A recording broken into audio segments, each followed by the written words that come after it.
الحديث كتاب الله وخير الهدي هدي محمد صلى الله عليه وسلم وشر الأمور محدثاتها وكل محدثة بدعة وكل بدعة ضلالة وكل ضلالة في النار. اللهم فقهنا في الدين وعلمنا التأويل وافتح علينا فتوح العارفين وارزقنا عملا يقربنا إليك يا رب العالمين. Masyarul muslimin hadirin, para peserta daurah yang dirahmati oleh Allah Subhanahu wa taala. Alhamdulillah, malam hari ini kita melanjutkan kembali pembacaan kitab Faidul Mu'in ala Jam'il Arba'in fi Fadlil Qur'anil Mubin yang ditulis oleh Al-Alim Syekh Al-Allamah Mulla Ali bin Sultan Muhammad Al-Qari sampai kepada hadis yang ke-23 kemarin. Sekarang kita lanjutkan hadis yang ke-24. Mudah-mudahan apa yang kita lakukan selalu diiringi dengan ridho dan barakah Allah Subhanahu wa taala. Insyaallah nggak lama nih, hadisnya singkat-singkat, 1 jam kurang lebih. Bismillahirrahmanirrahim. Allahumma ighfir lana wa liwalidina wa limasyayikhina wa li jami'il muslimina amin. Wa bis sanadil muttasil ila Syekh al-Muallif rahimahullah ta'ala wa adama an-naf'a bihi wa bi 'ulumihi fid dharain amin. Qala al-haditsul rabi'u wal 'ishruna, hadis yang ke-24. Wa 'an Ibnu Abbas radhiyallahu ta'ala anhu qala qala Rasulullah sallallahu alaihi wasallam asyrafu ummati hamalatul qur'ani wa ashabul laili, rawahu al-Baihaqi fi Syu'abil Iman wa Ibnu Abi Dunya.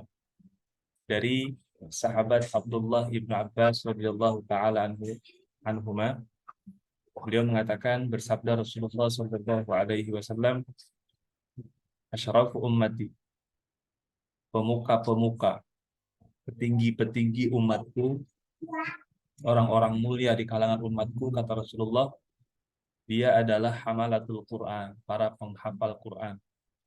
Wa ashabul lail, yang kedua adalah penghuni malam. Jadi maksudnya adalah orang-orang yang rajin qiyamul lail, hafal Quran dan bangun malam. Mereka akan jadi orang-orang yang tinggi, mulia di tengah-tengah umat baginda Nabi Muhammad sallallahu alaihi wasallam. Hadis diriwayatkan oleh Imam Al-Baihaqi dalam kitab Syu'abul Iman dan juga Imam Ibnu Abi Dunya.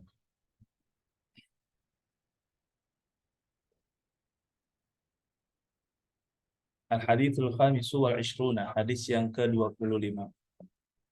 Wa 'an Abdurrahman ibn Shiblin al-Ansari radhiyallahu ta'ala anhu anna Nabiy sallallahu alaihi wasallam qala iqra'ul Qur'ana wa'malu bihi wa la tajfu anhu wa la taghlu fihi wa la ta'kulu bihi wa la tastakthiru bihi, rawahu Ahmadu wa Abu Ya'la wa Tabrani wal Baihaqi.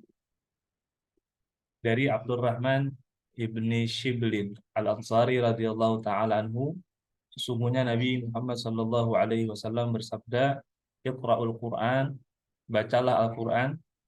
Kita sudah sering bahas iqra, terkadang ulama menerjemahkan hafalkan. Jadi bacalah atau hafalkan Al-Qur'an, wa'malu bihi, dan beramallah dengan apa yang terkandung dalam Al-Qur'an, amalkan kandungannya.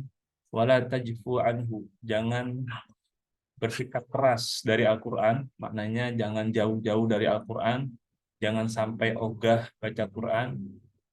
Wala taghlu fihi, jangan juga berlebihan dalam Al-Qur'an. Jadi pengennya baca Qur'an doang, nggak mau ibadah yang lain, sampai melalaikan kegiatan-kegiatan yang lain, nggak mau kerja, sampai nggak mau ibadah yang lain, nggak mau belajar, nggak mau ngaji, baca Qur'an aja, itu namanya berlebihan. Itu pun nggak boleh. Jadi terlalu jauh jangan, terlalu dekat sampai mengabaikan yang lain juga nggak boleh. Jadi kita mesti cari memanage waktu kita, kapan kerja, kapan kuliah, kapan baca Quran, kapan ibadah. Jadi harus diatur. Khairul umuri awsatuha, perkara yang terbaik adalah perkara yang menengah, ya. Wala ta'kulu bihi, nah ini, jangan makan dengan Al-Quran. Jangan jadikan Quran untuk cari makan. Ini sebetulnya peringatan untuk qori-qori yang suka tampil dibayar. Ya. Wala tastakfiru bih. Jangan memperbanyak harta dengan Quran. Buat makan aja nggak boleh, apalagi sampai beli motor, beli mobil dari hasil jualan bacaan Quran. Ada perbedaan antara orang yang menjual bacaan Quran dengan orang yang baca Quran lalu dikasih hadiah. Bedanya gini, kalau antum jadi qori, jadi orang-orang yang suaranya bagus lalu dibayar untuk baca Quran, kalau pada saat diminta baca Quran tidak ada transaksi, tidak ada akad, misalnya per 10 menit bacaan Quran dibayar 500.000 misalnya. Kalau ada itu tuh transaksi, nah itu namanya ada akad. Itu yang dilarang. Jadi tidak boleh ada akad untuk ibadah. Ibadah apapun nggak boleh. Apalagi baca Quran doang. Tapi kalau antum diundang untuk baca Quran tanpa ada transaksi di awal, diundang aja, tolong datang bacakan Al-Quran di acara kami misalnya. Kemudian antum datang, lalu ketika pulang dikasih amplop, dikasih hadiah buat uang bensin misalnya. Itu nggak apa-apa, itu halal. Bedanya yang tadi di awal itu ada kesepakatan sekian menit, sekian rupiah. Kalau yang kedua nggak ada kesepakatan. Resikonya kalau yang kedua nih karena bentuknya hadiah, kalau pulangnya nggak diaplopin, cuma dikasih kue doang sebungkus, ya jangan gerutu. Nah, makanya harus kembali kepada niat. Ketika diundang untuk jadi qori, jadi pembaca Al-Quran, niatkanlah baca Quran untuk ibadah karena Allah Subhanahu wa Ta'ala. Nah, ketika ibadah itu lalu dikasih hadiah sama pengundangnya, nah itu rezeki, fadlun minallah. Terima, alhamdulillah. Kalau nggak ada, jangan gerutu, jangan kecewa. Itu bedanya. Ya, jangan sampai jadi orang yang menjual bacaan Quran dengan transaksi. Ini juga yang terjadi ketika ada orang yang meninggal misalnya. Di kalangan-kalangan tertentu, misalnya di kalangan orang-orang Nahdlatul Ulama misalnya, itu di sebagian daerah masih ada yang ketika ada orang meninggal itu di kuburannya di ngajiin tuh, dibacain Quran. Secara hukum kita bisa berdebat apakah boleh atau nggak boleh. Antum bisa baca kitab Fatwa Syekh Atiyah Sokor. Beliau membahas panjang lebar tentang hukum itu. Yang kesimpulannya adalah hal tersebut tidak melanggar aturan agama selama dikerjakan dengan baik dan benar. Yang jadi masalah adalah belakangan kemudian ada orang-orang yang membentuk tim, misalnya 4 orang sampai 7 orang, lalu dia memasang tarif untuk ngajiin di kuburan, atau sekarang bukan di kuburan lagi karena di kuburannya jauh, misalnya di rumahnya selama 7 malam di ngajiin dengan tarif misalnya 4 juta satu tim. Nah yang begitu tuh dilarang.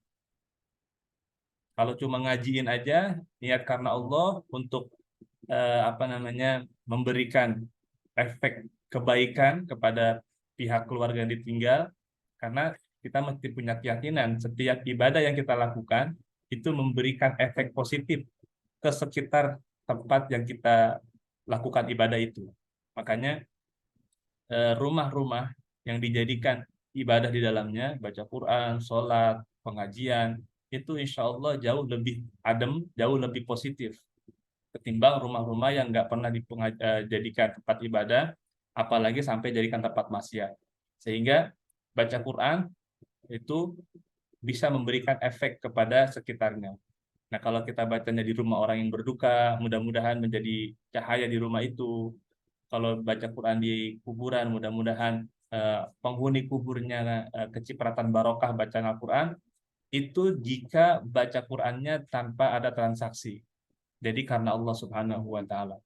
Jadi sekali lagi, larangan dalam hadis ini jangan makan dari Al-Quran, maknanya tidak ada transaksi di awal untuk bacaan Al-Quran. Kalau diundang, datang baca Quran tanpa transaksi, kemudian pulang dikasih hadiah berupa amplop yang ada duitnya, itu adalah hadiah rezeki dari Allah Subhanahu wa Ta'ala, boleh diterima. Baik. Bagaimana kalau jadi pengajar Quran? Boleh nggak bertransaksi sebagai pengajar? Ada khilaf di kalangan ulama. Ulama mutakhirin kebanyakan mereka membolehkan untuk mengambil upah dari pengajar. Jadi ketika kita mengajarkan agama atau bacaan Al-Quran, kita jadi guru agama, itu boleh kita melakukan transaksi. Jadi, oke, saya akan ngajar, tapi per pertemuan saya minta bayaran 100.000 misalnya. Itu boleh. Kenapa? Karena itu bukan akad menjual Quran, tapi akad jasa pengajar. Akad jasa pengajar. Nggak ubahnya sama guru di sekolah, dosen di kampus. Itu boleh ada transaksi di awal. Oke, saya ngajar, tapi saya minta bayaran sekian. Apapun ilmunya boleh, ya. Apalagi ini ilmu Al-Quran, itu diperbolehkan. Itu yang kemudian dipegang oleh ulama-ulama mutakhiran sekarang. Makanya kalau antum ikutan-ikutan daurah Al-Quran, daurah tajwid, itu rata-rata mereka berbayar. Selain daripada untuk kesejahteraan gurunya, juga untuk menjaga komitmen. Seringkali daurah-daurah yang gratis itu ditinggalin jamaahnya. Jadi banyak ada ulama, ustadz, syekh, kiai bikin daurah yang daftar 100 karena gratis, yang hadir cuma 8 orang, 5 orang. Jadi makanya dibuat berbayar untuk komitmen. Nah, itu diperbolehkan, ya, karena bukan menjual Quran, tapi untuk jasa pengajaran. Itu boleh. Walaupun yang bagus, kalau bisa jangan, carilah pekerjaan yang lain, gitu ya. Tapi seandainya nggak ada dan dibutuhkan tenaga yang besar untuk mengajar sehingga nggak bisa ngerjain yang lain, ya boleh, silakan ambil jasa daripada mengajar aku, boleh. Baik, hadis riwayat Imam Ahmad, Abu Ya'la, At-Tabrani, dan Imam Al-Baihaqi. Berikutnya, hadis yang ke-26, Al-Haditsus Sadisu wal Ishruna, hadis yang ke-26. Wa an Umran bin Husain radhiyallahu ta'ala anhu annahu marra ala qari'in yaqra'u thumma sa'ala fastarja'a thumma qala sami'tu Rasulullah sallallahu alaihi wasallam yaqulu man qara'a al-Qur'ana falyas'alillaha bihi fa innahu sayaji'u aqwamun yaqra'una al-Qur'ana yas'aluna bihin nasa. Rawahu Tirmidzi wa qala haditsun hasanun. Masih berkaitan dengan hadis yang sebelumnya. Dari Umran bin Husain radhiyallahu taala anhu, sesungguhnya beliau pernah melintas, pernah ngelewatin ada orang lagi baca Quran. Orang baca Quran, kemudian sa'ala, dia meminta bayaran dari bacaan Qurannya. Fastarja'a, kemudian Umran bin Husain mengucapkan istirja. Istirja itu kalimat inna lillahi wa inna ilaihi raji'un. Di pandangan Umran bin Husain, membaca Quran lalu minta bayaran, ini musibah. Karena nggak boleh hukumnya. Kok bisa-bisanya ada orang baca Quran lalu minta bayaran? Kemudian Umran bin Husain memberikan nasihat. Beliau mengucapkan, aku mendengar Rasulullah Shallallahu Alaihi Wasallam bersabda, siapa orang yang membaca Quran, maka hendaklah dia meminta kepada Allah dengan bacaan Quran. Ini namanya tawassul. Tawassul bil a'malus salihah. Kita jadikan amal-amal soleh kita untuk menjadi pendorong, untuk menjadi booster kita berdoa kepada Allah agar cepat dikabul. Jadi kita baca Quran, lalu setelah kita baca Quran, kita berdoa kepada Allah. Ya Allah, dengan keberkahan Quran yang kami baca, dengan keberkahan, dengan kemuliaan Quran yang kami baca, mohon kabulkan hajat-hajat kami. Itu boleh. Jadi menjadikan Quran sebagai bacaan Al-Quran sebagai tawassul kepada Allah dalam berdoa. Kepada Allah, boleh. Nah, kemudian Rasulullah mengatakan, fa'innahu, sesungguhnya nanti akan datang aqwamun, satu golongan orang, yaqra'una al-Qur'an, mereka baca Quran, tapi yas'aluna bihin nasa.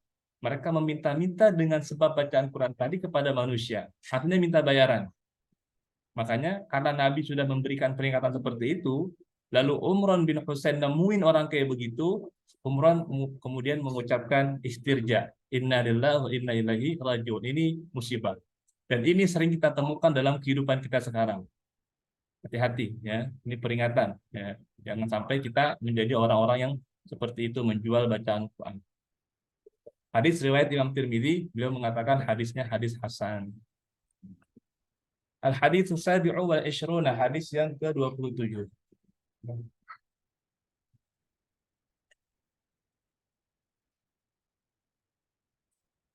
Wa an Abi Hurairah radhiyallahu ta'ala anhu qala qala Rasulullah sallallahu alaihi wasallam laisa minna man lam yataghanna bil Qur'ani. Rawahul Bukhari wa rawahu Ahmadu wa Abu Dawud wa Ibnu Hibban wal Hakimu an Sa'din. Qala jumhurul ulama'i ay lam yuhsin sautahu wa qala ba'duhum lam yastaghni bihi an ghairihi.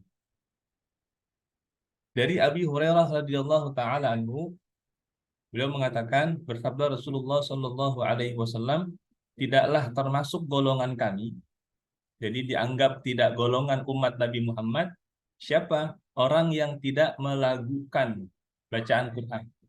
Melakukan, memang ya tagonna artinya melakukan. Tapi makna melakukan di sini adalah membaca Quran dengan suara yang indah. Ya, antum nggak perlu pelajari lagu nahawan kah, ros kah, jahar kah, apalagi bayati, nggak perlu.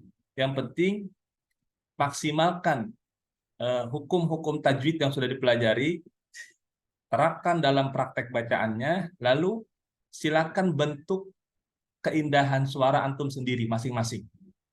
Ya, ini yang sering saya kritik terhadap metode-metode tahsin.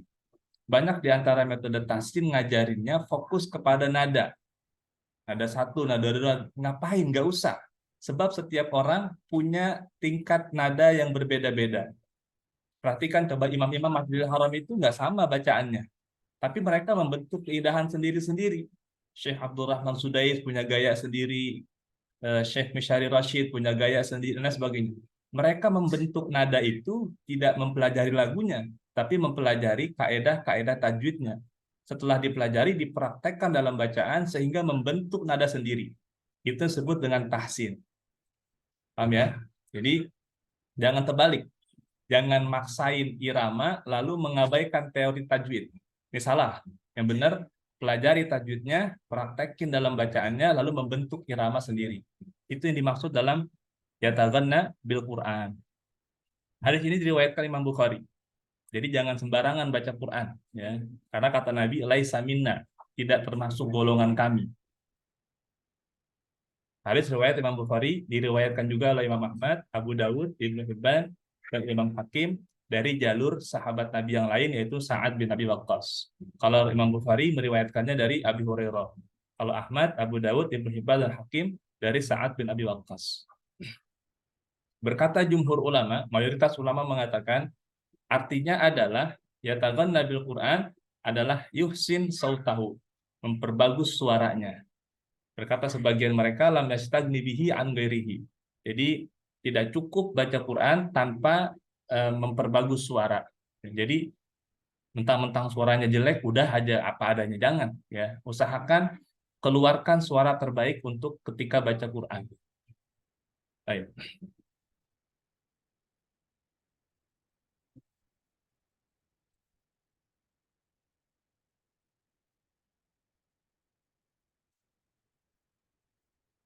Al-hadits as-saminu wal 'ishruna, hadis yang ke-28. Wa an Buraidah radhiyallahu ta'ala anhu qala qala Rasulullah sallallahu alaihi wasallam man qara'al Qur'ana yata'akkalu bihin nasa jaa'a yaumal qiyamati wa wajhuhu 'azmun laisa 'alaihi lahmun, rawahul Baihaqi. Dari Abi Buraidah radhiyallahu ta'ala anhu, dari Buraidah ya. Dari Buraidah radhiyallahu ta'ala anhu, beliau mengatakan bersabda Rasulullah sallallahu alaihi wasallam, siapa orang yang membaca Al-Qur'an lalu ya ta'akkalu bihin nas. Ini sama kayak yang hari-hari sebelumnya. Dia minta makan kepada orang dengan bacaan Al-Qur'annya. Jadikan Al-Qur'annya sebagai pekerjaan untuk minta upah. Ini yang nggak boleh. Nanti yang seperti itu kata Rasulullah, jaa'a yaumal qiyamati, dia akan datang di hari kiamat, wa wajhuhu admud. Wajahnya tulang, laisa alaihi lahmun, yang tidak ada dagingnya. Jadi wajahnya akan datang dalam kondisi tengkorak doang, nggak ada dagingnya. Waliyadzubillah, naudzubillahi min dzalik. Mudah-mudahan Allah jauhkan kita dari pekerjaan seperti itu. Allah jauhkan kita dari azab seperti itu. Hadis riwayat Al-Imam Al-Baihaqi. Al-haditsu tasi'u wal 'ishruna, hadis yang ke-29. Wa an Aisyah radhiyallahu taala anha annahu alaihi salatu wassalamu qala qira'atul Qur'ani fi sholati afdalu min qira'atil Qur'ani fi ghairi sholati. Wa qira'atul Qur'ani fi ghairi sholati afdalu minat tasbihi wat takbiri. Wat tasbihu afdalu minas shadaqati was shadaqatu afdalu minas shawmi. Was shawmu junnatun minan nari. Rawahu Daruqutni fil Ifradi wal Baihaqi fi Syu'abil Iman. Dari Sayyidah Aisyah radhiyallahu taala anha, sesungguhnya Nabi alaihi salatu wassalam bersabda, membaca Al-Qur'an di dalam salat itu lebih afdol daripada bacaan Qur'an di luar salat. Makanya kalau dalam salat itu cari surah yang agak panjang dibaca karena pahalanya berlipat-lipat. Bacaan Qur'annya dikasih pahala besar, baca di dalam salat pun ada lipatan pahala yang lebih besar lagi. Tapi perlu diperhatikan, Al-Imam An-Nawawi dalam kitab Al-Adhkar memberikan mana yang lebih afdol antara baca surah yang panjang tapi potongan atau surah pendek tapi utuh. Imam Nawawi memberikan tanbih, surah pendek tapi utuh satu surah lebih afdol daripada surah panjang tapi potongan. Misalnya antum baca surah Al-Baqarah 10 ayat dibanding dengan Al-Ikhlas 3 ayat atau 4 ayat, 4 ayat ya. Itu lebih afdal Al-Ikhlas, kata Imam An-Nawawi. Kenapa? Karena dia lebih utuh secara satu surah ketimbang potongan. Yang bisa jadi potongan yang antum baca itu tidak menunjukkan penjelasan atau rangkaian konten Quran secara utuh. Konten itu maksudnya, jadi kan kalau kita bikin buku itu ada paragraf-paragraf kan. Nah, bisa jadi yang kita baca itu paragrafnya belum utuh sehingga akan merusak makna. Karena ada potensi seperti itu, maka membaca surah yang utuh lebih afdal. Meskipun ada ulama lain membela, tapi kalau dihitung dari jumlah hurufnya akan lebih banyak dari jumlah huruf yang dibaca dari surah panjang meskipun potongan. Nah, oleh karena itu menyiasatinya adalah kalau antum mau baca Quran meskipun potongan, usahakan baca secara berkelanjutan. Ini yang paling afdol. Jadi misalnya subuh baca surah dari Al-Baqarah ayat sekian sampai sekian. Nanti zuhur lanjutin lagi, asar lanjutin lagi, terus begitu sampai khatam. Namanya khatam Quran dalam sholat. Ini yang paling afdol. Yang paling afdol. Nah, kalau antum mengerti tata bahasa Arab, mengerti paragraf-paragraf Quran, lalu mau ngambil potongan yang panjang ketimbang surah pendek, nah itu lebih afdol buat antum. Jadi pilihlah potongan-potongan sesuai dengan paragraf Quran. Itu akan dihitung dari segi jumlah huruf lebih banyak. Tapi kalau nggak bisa, nggak tahu mana paragraf Quran, lebih aman pilih pendapat Imam Nawawi, yaitu pilih surah pendek tapi yang agak panjang gitu. Supaya mendapatkan jumlah huruf yang banyak sekaligus membaca satu surah utuh. Itu yang lebih afdal daripada maksain surah panjang potongan tapi nggak tepat dalam memotong paragrafnya. Jelas ya, itu perlu diperhatikan. Dan bacaan Quran di luar sholat itu lebih afdol dari sekedar tasbih dan takbir. Jadi kalau kita mau zikir, yang paling afdol adalah baca Quran. Cuma kalau kita nggak hafal Quran, ribet megang Quran karena mesti punya wudhu dan lain sebagainya, maka tasbih dan takbir dan bacaan-bacaan zikir yang lain selain Quran itu lebih afdol daripada kita diem aja. Gitu ya. Karena kalau kita baca Qurannya pegang mushaf, megang Quran cetakan, itu kita mesti punya wudhu. Ya, nggak boleh nggak punya wudhu. Lain sama yang hafal Quran. Kalau yang hafal Quran, dia tanpa megang mushaf, tanpa wudhu pun boleh. Jadi nanti kalau antum mengkaji hukum fikih tentang bacaan Quran tanpa wudhu, yang katanya bacaan Quran tanpa wudhu itu pahalanya 1 dibalas 10 dan lain sebagainya. Lalu kalau pakai wudhu berlipat-lipat ganda lagi, itu berlaku apabila dia hafal Quran, dia baca tanpa memegang mushaf. Kalau megang mushaf, maka dia terbentur dengan hukum memegang. Bacanya memang boleh tanpa wudhu, tapi megang mushaf itu nggak boleh tanpa wudhu. Jelas ya? Itu 4 madhab sepakat. Ya. Ada yang membolehkan, tapi itu madzhab di luar daripada madzhab yang empat. Hati-hati. Tasbihu afdalu minas sedekah. Bacaan-bacaan tasbih lebih afdal daripada sedekah. Ya, yang nggak punya duit, ya bacakin tasbih. Ya sama, itu pahalanya sama kayak sedekah. Dan sedekah lebih afdal daripada puasa. Dan puasa adalah benteng daripada api neraka. Nanti dalam pertemuan yang lain, insya Allah kita akan bedah kenapa puasa itu sering dijadikan benteng. Maksudnya Rasulullah sebutkan kenapa puasa itu sebagai benteng dari api neraka. Itu ada rahasianya ternyata. Tapi agak panjang penjelasannya, nanti kita kehabisan waktu untuk menghatamkan kitab ini. Insya Allah lain kesempatan kita akan bahas. Hadis diriwayatkan oleh Imam Ad-Daruqutni dalam kitab Al-Ifrad dan Al-Baihaqi dalam kitab Syu'abil Iman. Hadis yang berikutnya. Al-Hadits Salatuna, hadis yang ke-30. Wa an Aus bin Abi Ausin At-Taqafi marfu'an qira'atul rajuli al-Qur'ana fi ghairil mushafi alfu darajatin. Wa qira'atuhu fil mushafi tudha'afu ala dzalika ila alfai darajatin. Rawahu Tabrani wal Baihaqi.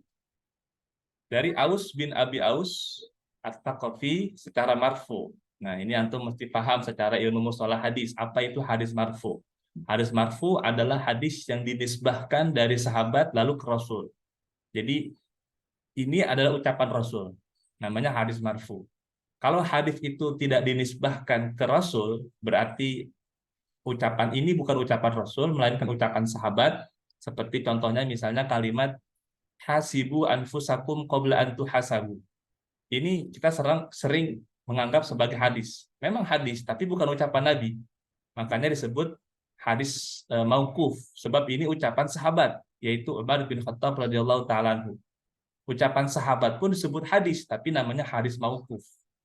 Ya. Nah, ketika disebutkan marfu'an, berarti hadis ini dinisbahkan kepada ucapan Nabi. Berarti seolah-olah ini omongan Nabi. Ucapan Nabi. Apa Nabi bilang? Membaca qiraatul rajuli, seseorang yang membaca Quran fi ghairil mushaf, tanpa mushaf, melalui hafalan, itu mendapatkan 1000 derajat kemuliaan. 1000 derajat kemuliaan. Perhatikan baik-baik. Dan bacaannya dengan mushaf,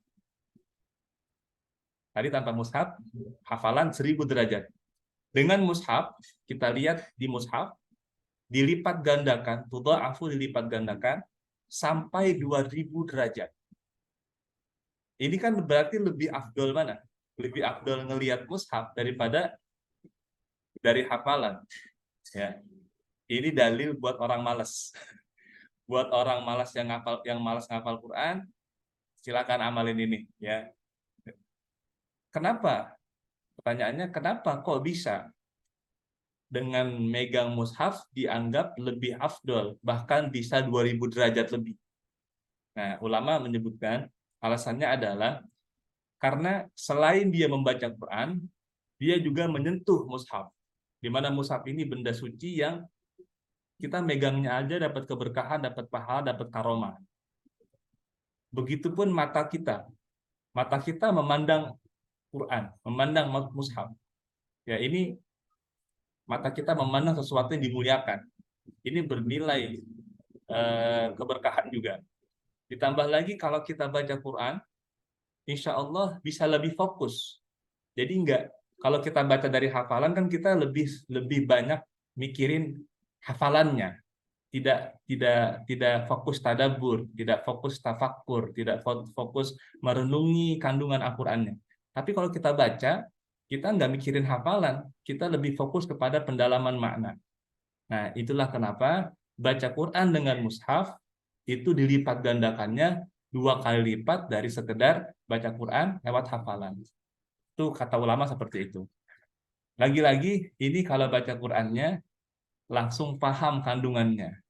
Nah, kalau kita kan kebanyakan nggak langsung paham, makanya saya tekankan teman-teman pelajarilah bahasa Arab, ya, pelajarilah bahasa Arab supaya ketika baca Quran itu kita langsung masuk ke dalam kisah-kisah Al-Quran tanpa repot-repot lihat terjemahan.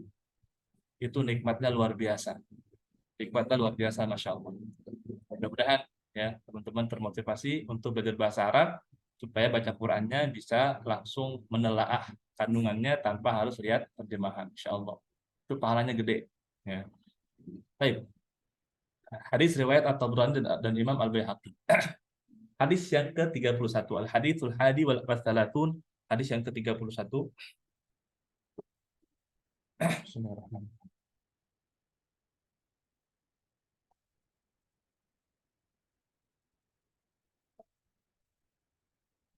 Wa an ibni Umar wa an ibni Amrin radhiyallahu anhuma marfu'an Iqra'il Qur'ana fi kulli syahrin.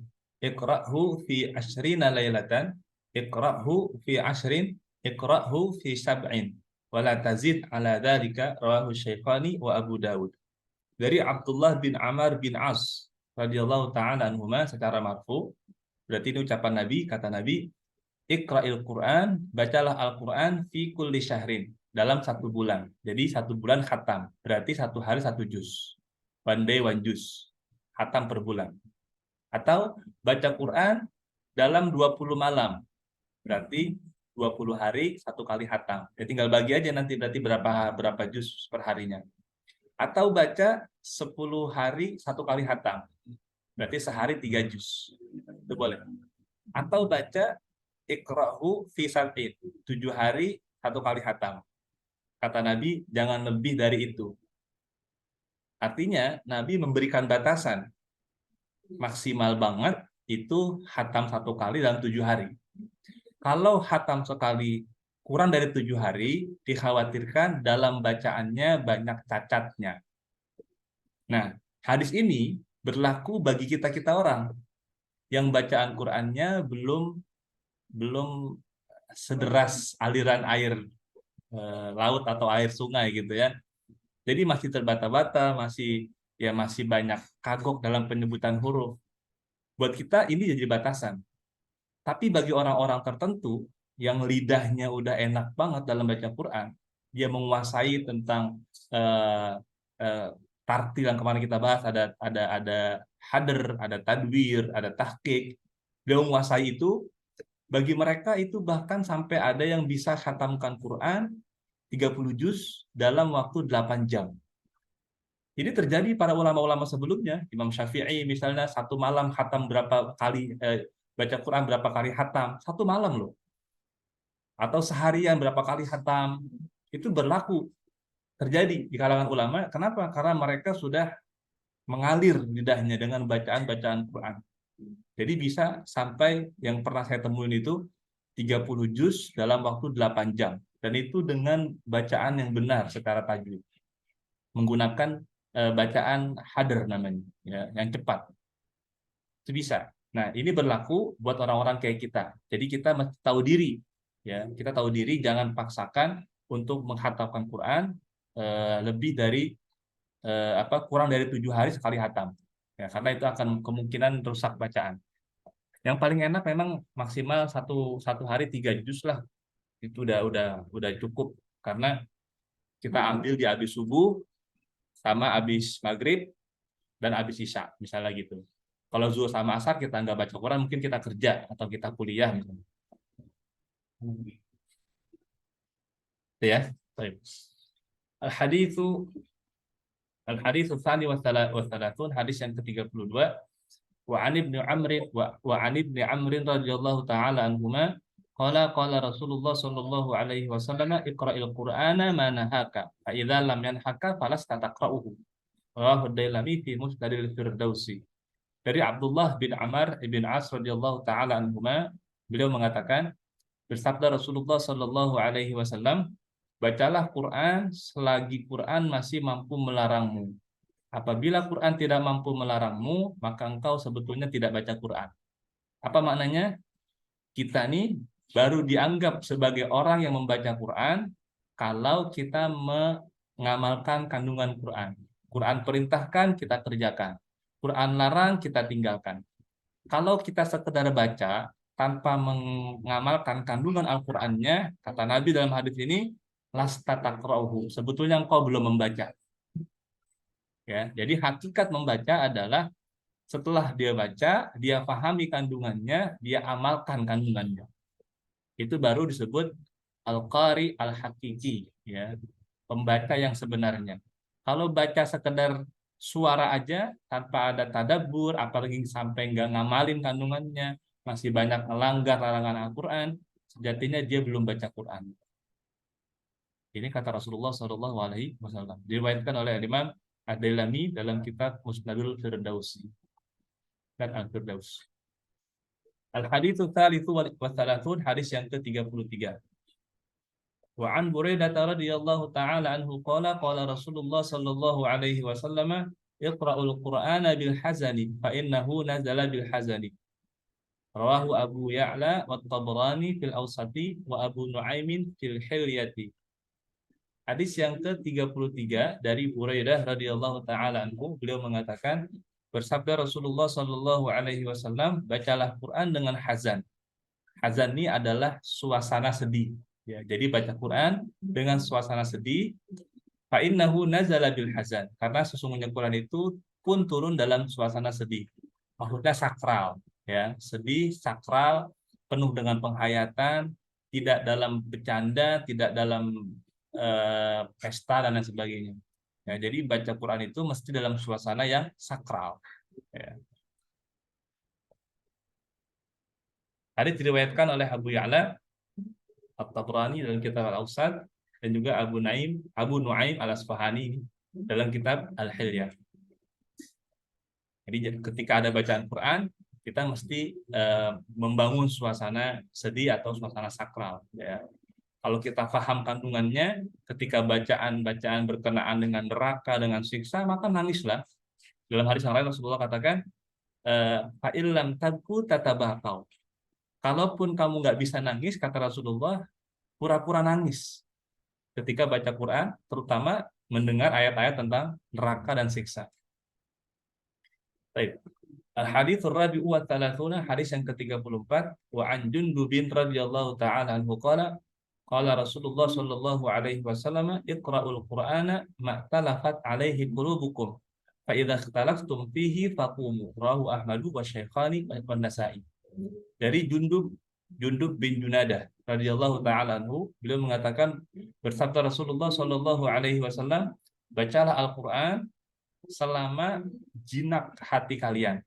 Selama hati masih tentram, masih mampu untuk tadabbur, masih nyaman, teruskan bacaan. Tapi fa idza ikhtalaftum fihi faqulu. Kalau sudah berikhtilaf hatinya, sudah nggak nyaman, sudah capek, sudah lelah, udah bangun, tinggal, jangan dipaksa.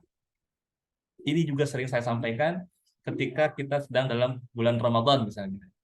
Jangan paksa baca Quran, ngejar khatam dengan bacaan-bacaan yang dimana hati sedang tidak nyaman.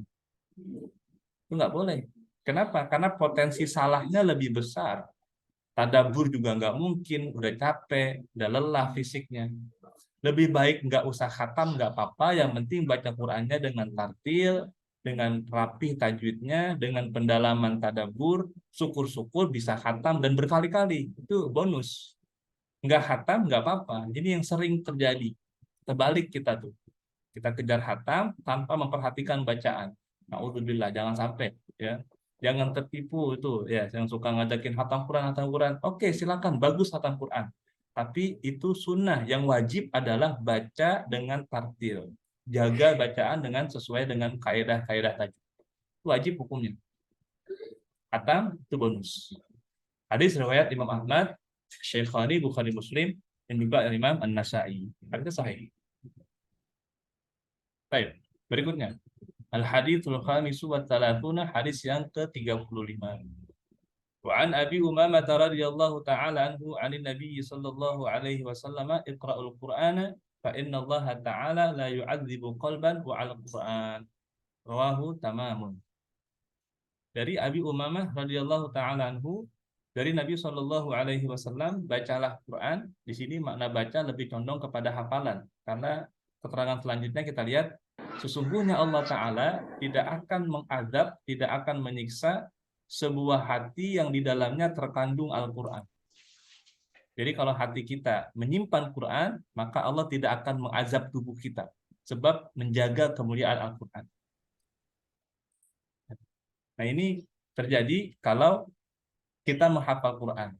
Nah, kalau kita nggak hafal bagaimana? Tadi, mudah-mudahan walaupun kita hafal yang nggak 30 juz, sekedar Al-Ikhlas, sekedar ayat kursi kita hafal, kita simpan baik-baik, mudah-mudahan itu pun jadi penyebab Allah tidak akan mengadab kita. Ada sebuah kisah di kalangan para sufi, ada seorang sufi, saya lupa namanya, dia begitu pedenya, bukan bukan dengan Quran bahkan, dengan kalimat la ilaha illallah. Dia yakin setiap orang yang di hatinya tersimpan la ilaha illallah itu nggak akan masuk neraka. Kenapa? Sebab kalau ada orang yang, ini menurut dia, yang hatinya tersimpan dalam neraka, dalam hati tersimpan Al-Quran, itu nggak mungkin masuk neraka karena neraka nggak mungkin membakar kalimat la ilaha illallah. Betapa gengsinya neraka membakar kalimat la ilaha illallah. Bayangin, dia si sufi ini begitu yakinnya dengan kalimat la ilaha illallah, apalagi kalau orang tersebut menyimpan Al-Quran dalam hatinya. Mudah-mudahan Allah jadikan kita sebagai orang-orang yang mampu menghafalkan Al-Quran. Berikutnya al-hadits sadisu wa thalathuna, hadis yang ke-36, wa an Anas radhiyallahu taala anhu anna Rasulullah sallallahu alaihi wasallam qala iqra'u al-Qur'anu ghinan la faqra ba'dahu wa la ghinan dunahu. Rawahu Abu Ya'la. Dari Anas bin Malik radhiyallahu taala anhu, sesungguhnya Rasulullah sallallahu alaihi wasallam bersabda, Al-Quran itu adalah kekayaan yang tidak akan fakir setelahnya. Dan tidak ada kekayaan selain Al-Quran. Jadi ketika orang sudah hafal Quran, orang tersebut akan dijamin nggak bakal miskin. Nggak bakal miskin. Tapi jangan jadikan Quran sebagai alat untuk mencari kekayaan. Nah, hati-hati ya. Jadi ketika orang hafalkan Quran karena Allah, Allah akan jamin kehidupannya. Itu maksudnya. Ya. Dan tidak ada kekayaan selain Quran. Maknanya, betapapun orang banyak harta, betapapun orang berpunya pangkat, belum disebut kaya kalau dia belum dekat dengan Al-Quran. Apalagi belum hafal Al-Quran. Gitu. Jangan bangga dengan harta, tapi banggalah dengan Al-Quran dan ilmu-ilmu Al-Quran. Hadis diriwayatkan oleh Imam Abu Ya'la. Berikutnya al-hadits as-sabi'u wa thalathuna, hadis yang ke-37. Wa an Umar radhiyallahu taala anhu qala qala Rasulullah sallallahu alaihi wasallam al-Qur'anu alfu alfi harfin wa sab'atun wa ishruna alfa harfin faman qara'ahu sabiran muhtasiban kana lahu bi kulli harfin zaujatun minal huril aini. Masyaallah. Rawahu Tabrani fil Awsati. Dari Umar ibn Khattab radhiyallahu taala anhu, beliau mengatakan, bersabda Rasulullah Shallallahu Alaihi Wasallam, Al-Quran itu hurufnya ada 1.027 huruf, 27.000, 1.027.000 huruf. Angka ini bisa tepat, bisa kurang lebih, ya. Angka ini bisa tepat, bisa kurang lebih, tergantung bagaimana cara menghitungnya dan tergantung periwayatannya. Kadang-kadang beda riwayat bacaan Quran itu beda bentuk kalimat, ya. Jadi cara menghitungnya pun beda. Jadi ini bukan angka pasti, ini angka kurang lebih. Bisa pas, bisa kurang, bisa lebih. Kata Rasulullah, siapa orang yang membaca Quran tersebut sabiran, dengan sabar, pelan-pelan, tahqiq, tadabbur, muhtasiban, mengharapkan ridha Allah Subhanahu wa taala, kana lahu, niscaya dia akan mendapatkan bikulli harfin, setiap satu hurufnya, zaujatun, pasangan, minal huril aini, daripada bidadari. Allahu Akbar. 1.027.000. Asal kuat aja tuh layaninnya tuh. Ya. Di mana? Di surga. Kalau dapat bidadari di surga, berarti kan pasti masuk surga, gitu. Cara bacanya begitu. Ya. Jadi nggak usah bayangin bidadarinya dulu dah. Yang penting bayangin dapat kepastian masuk surga. Jadi siapa yang baca Quran dengan sabar, dengan telaten, dan mengharapkan ridha Allah, itu pasti masuk surga. Bahkan di dalam surganya ditemani sejumlah huruf sebanyak itulah bidadari. Masya Allah.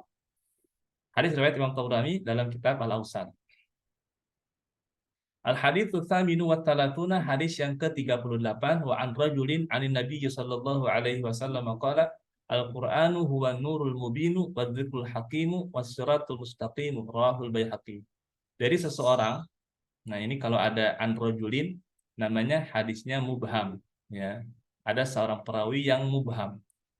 Bisa sahih, bisa dhaif, tergantung siapa si rajulin ini, ya. Itu mesti dicari, ya. Tapi kalau si rajulin ini, nah, si rajulin ini berada di tingkatan sahabat, nah, berada di tingkatan sahabat, secara kaedah mustalah hadis dipastikan orang tersebut adalah orang yang thiqah, terpercaya. Kenapa? Karena sahabat kulluhum udulun. Ya, setiap sahabat itu adalah orang-orang yang terpercaya. Nah, ketika dikatakan an rajulin anin nabi, berarti dari seseorang dari nabi. Mungkin seseorang ini adalah sahabat. Jika iya dia sahabat, berarti hadisnya bisa kuat sebab orangnya adalah sahabat dan sahabat adalah sikoh semuanya. Nggak ada yang dhaif. Nabi SAW bersabda, Al-Quran adalah cahaya yang nyata, zikir yang penuh dengan hikmah, adzikul hakim, maknanya zikir dengan yang penuh dengan hikmah, sebuah peringatan, sebuah nasihat yang penuh dengan hikmah, dan surat al-mustaqim, jalan yang lurus.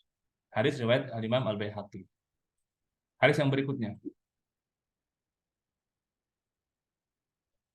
Al-haditsu tasi'u wa thalatsuna, hadis yang ke-39. Wa an Aliyin radhiyallahu taala anhu qala qala Rasulullah sallallahu alaihi wasallam al-Qur'anu huwa ad-dawa'u, rawahu al-Qudai.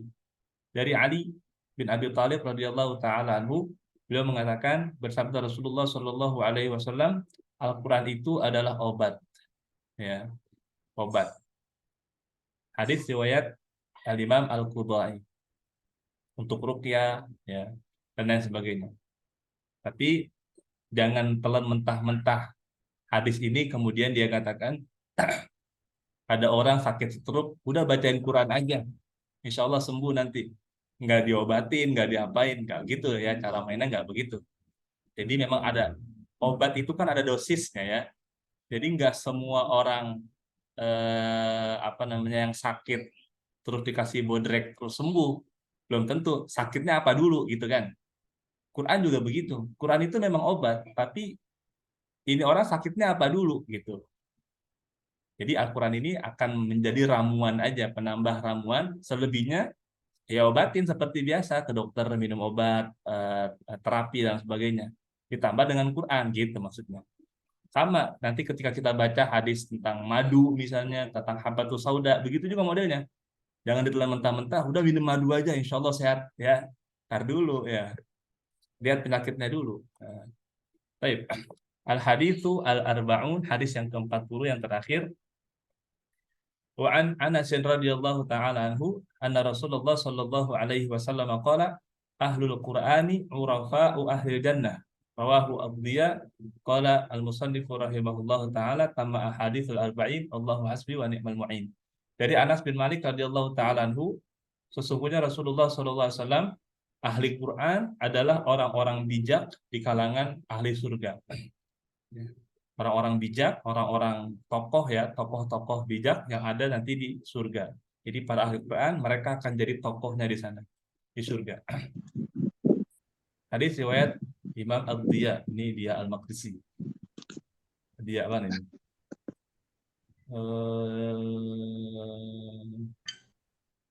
Nggak jelasin ya. Yauddin, Yauddin. Baik. Berkata musannif Syekh Al-Allamah Mulla Ali Ibn Sultan Muhammad Al-Qari, sempurnalah 40 hadis, kepada Allah lah, Allah lah cukup bagiku, dan Allah adalah sebaik-baik penolong.